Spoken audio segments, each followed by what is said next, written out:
Good morning. There's a story I've told often and one that is moving and I find inspiring. It's a story of an American primary school teacher, Miss Thompson. And she stands in front of her class at the beginning of the school year, which I believe is in September. And she introduces herself and says, "Children, in this class, everyone is equal and everyone is special and everyone is treated the same." Miss Thompson, I'm sure, believed this, but in her life and her practice, it wasn't really always true. There were those children who she naturally took a shine to, who were bright and vivacious and lovable to her. There were other children who weren't, and one of them was Teddy Stallard.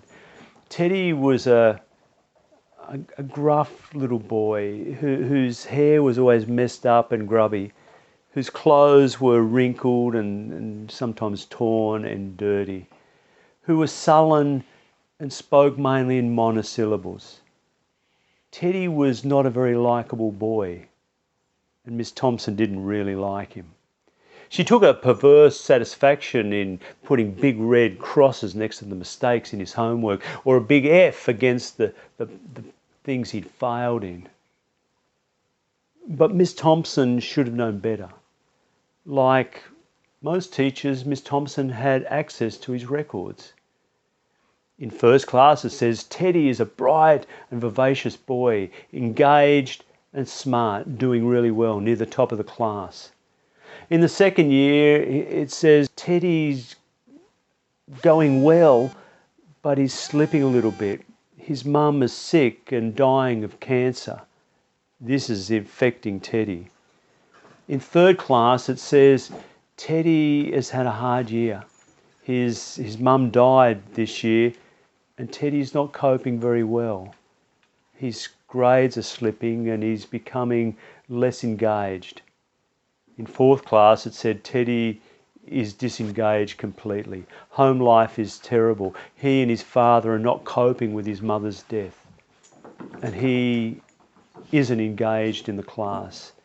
His grades have slipped terribly. He's near the bottom of the class. Teddy needs help." It came around to Christmas and the kids all brought presents for Miss Thompson, whom they loved. And they were brightly coloured with bows and ribbons and cards, except for one that was plain brown paper with lots of sticky tape holding it together and not very well wrapped. Miss Thompson opened the gifts and the children oohed and ahed and clapped and smiled and laughed and had a good time. And then she came to Teddy's and she carefully took the sticky tape apart and opened it, and inside was a bottle of perfume half used and a rhinestone bracelet with some of the rhinestones missing. And as the children began to kind of snicker and laugh at this, Miss Thompson carefully shushed them, and she took some of the perfume and dabbed it on her wrist and, "Oh, children, smell that, isn't it lovely?" And they took the clue from Miss Thompson and they, "Oh yeah, and ahed." And then she moved on. Well, then the day wore on and soon it was the end of the day and the bell rang and the children packed up and filed out of the room, all except Teddy. Teddy sat in his seat. And Miss Thompson was sitting at her desk working away when Teddy quietly walked up and said, "Miss Thompson, thank you for wearing that bracelet today. It looks really good on you. That was my mother's. And all day you've worn the perfume and it smells like Mum. That was her perfume. It reminded me of her. Thank you so much." And then he walked out. Miss Thompson was stunned. She just sat stunned.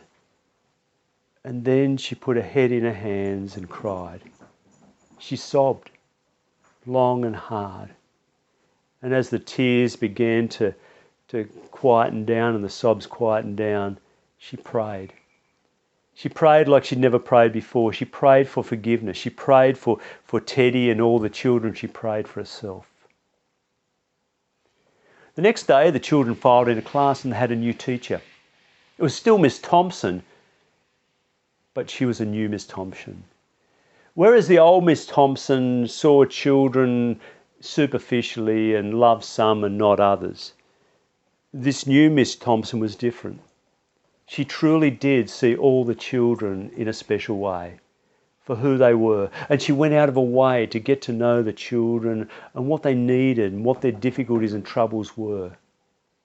And those who needed extra help, she gave them special attention, particularly Teddy Stallard, inviting them to stay after school and giving them special tutoring to get their grades back up. And Teddy thrived. It took a while, but he thrived, and his grades rose back up. And by the end of the year, he was more than halfway up in the class. He was doing well and a much happier boy. She saw him through year 6, and then he moved away into high school. And she got some occasional letters from him, letting her know how he was doing. There was one that said, "I'm really enjoying high school. I'm near the top of the class. It's so much fun, and I really love science." And at the end of high school, she got another that said, "Dear Miss Thompson, I finished high school. I was dux. I did really well and I loved it. Now I want to go to college and to medical school." And she got other letters. And then there was one after a few years that said, "Dear Miss Thompson, I've completed medical school. I've really enjoyed it. Last week I graduated. I'm now Theodore Stallard, MD. Doesn't that sound impressive? But there's other good news, Miss Thompson. I'm getting married in August. I'm engaged to a lovely woman, and I'd really like you to come. You're my only family now. My father passed away this last year. I'd really like you to come and sit in the seat where my mother would have sat. Please come." And Miss Thompson did. Miss Thompson sat there and celebrated with Teddy, the boy that she helped, the boy that helped her, the boy that changed her mind, her attitude, her way. Miss Thompson was a different person. I like that story because it's a story of, if you like, death and resurrection. Something in Miss Thompson died in order for a new thing to be born. The Miss Thompson that saw kids in a superficial way. The Miss Thompson who treated some kids better than others, who didn't understand the deep needs, who didn't listen carefully or see deeply, became Miss Thompson who loved all children equally, and who gave special time to those particularly who had needs. It was a new Mrs. Thompson. This week in John's story of Jesus, we hear a story that is really the beginning of the end. It says that some Greeks came to see Jesus and wanted to meet Jesus. They reached out to the disciples saying, "Can we meet him?" And the disciples took the Greeks to Jesus. And he said, "The time has come for me to be glorified." It's a strange thing. These Greeks represent not those who are not Jewish, those who are not part of the Jewish faith or nation or structure, those who come from the rest of the world. At this point where the world comes to Jesus to listen, it's the beginning of the end for him, and he will be glorified. In John, that means he will be nailed to a cross and he will die. And in his dying, he will release a new way of life. We move through this process of what we will call resurrection, of new life flourishing out of his death. And he says to them, "My time has come to be glorified." If a grain of wheat falls into the ground and dies, it bears fruit.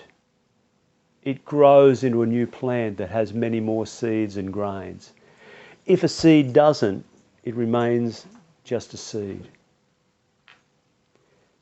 I really have wrestled with that image, that metaphor this week and at other times, recognising the truth in it, that if a seed dies, germinates, breaks open, a new shoot and roots and plant, tree, bush, whatever it is, grows, and there is fruit, there is life, there is something new, and the potential of even more.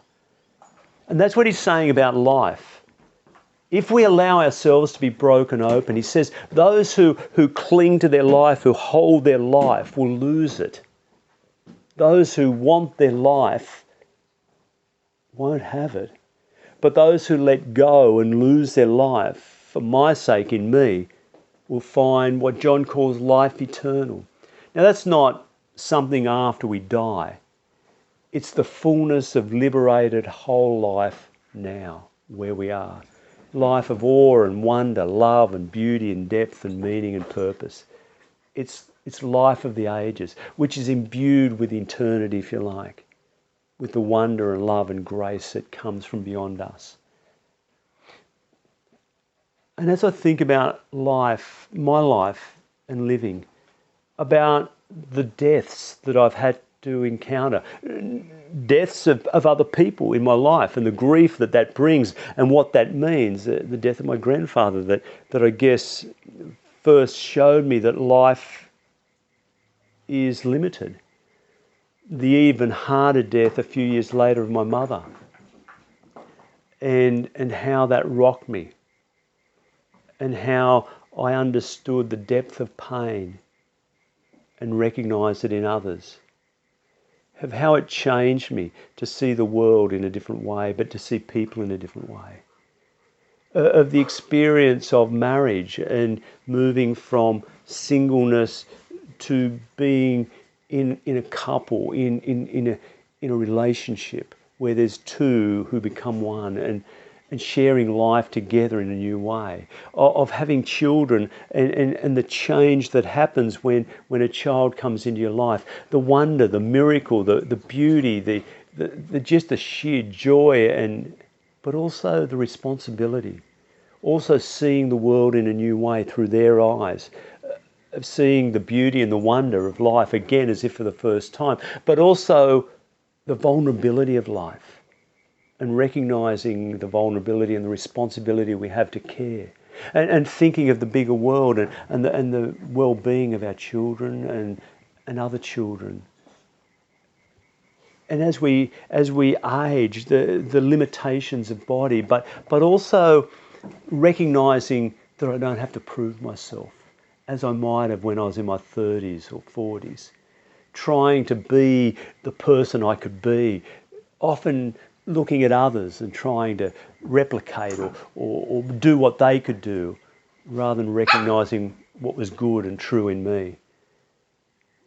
But the limitations of my body, I used to run fast and enjoy running on the soccer field or basketball court or netball or tennis, and realising that my knees won't hold up to that anymore.